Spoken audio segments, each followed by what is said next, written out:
Persistence is the strongest pillar supporting the castle of greatness. Courage is important. You must have the courage to take action when others won't. Resilience is crucial. You need to act again when you fail. But persistence is paramount. You have to take action consistently, every day, over and over again, when others would have quit.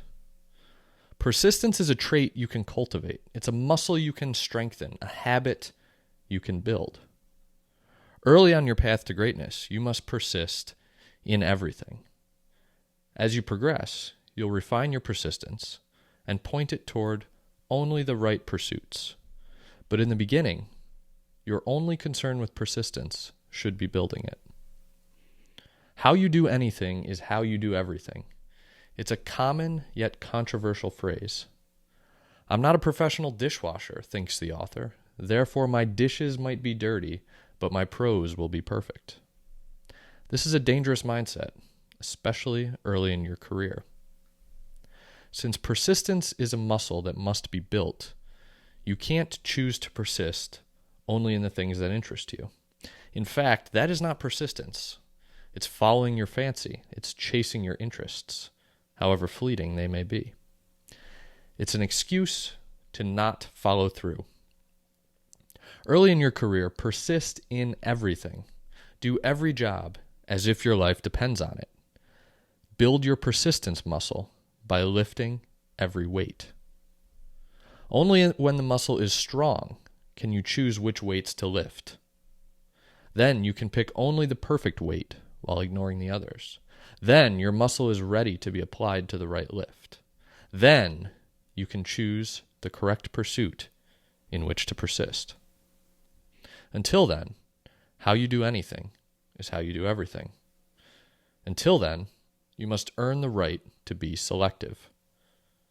Until then, you must earn the money to buy your ticket before you can enter the gates and sit in the stands. Early in his career, Lyndon Johnson completed every task as if his life depended on it.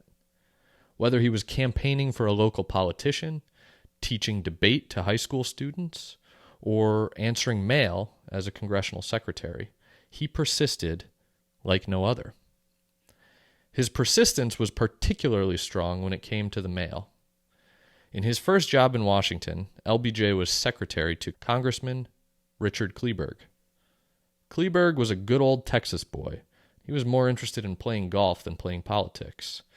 He spent his mornings sleeping off hangovers, his afternoons on the golf course, and his evenings working on the hangover for the next day. All the while, LBJ was in Kleberg's office, tending to his congressional duties. One of the largest duties was the mail. Letters poured in, dozens, even hundreds per day, from members of the 14th Congressional District of Texas.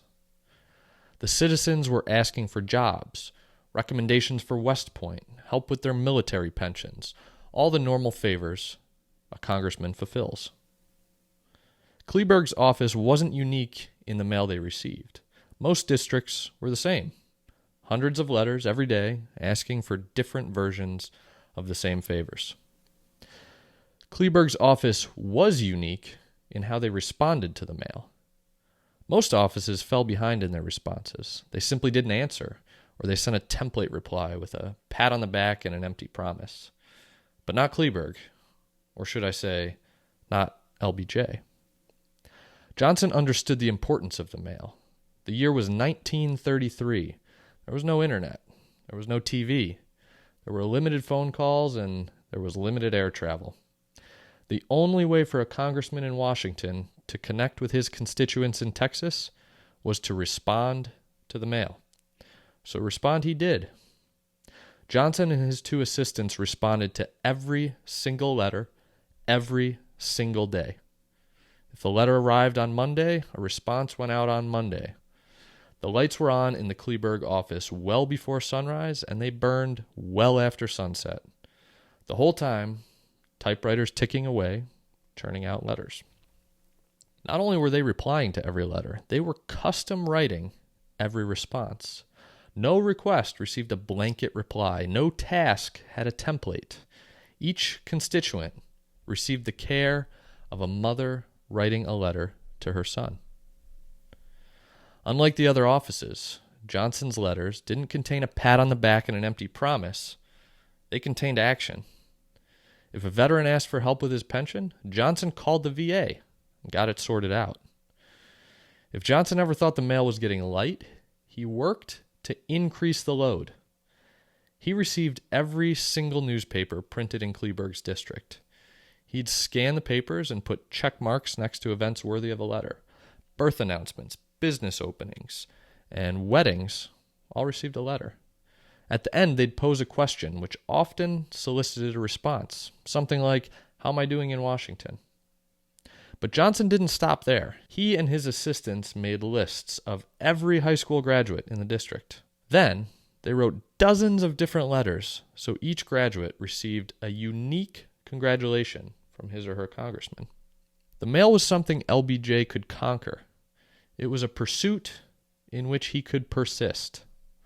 It was a minor detail he could control and carry out better than the competitors. Answering the mail didn't take any particular skill. It didn't require special knowledge or insider connections. All it required was dogged determination. It required exceptional execution and painstaking persistence. Every day, from dawn till dusk and often longer, LBJ and his assistants answered every letter. They connected with Kleberg's constituents in a way no other congressman did. They persisted in letter writing at Johnson's direction as if their lives depended on it. And this persistence, early in his career, was a pillar upon which Johnson built his castle.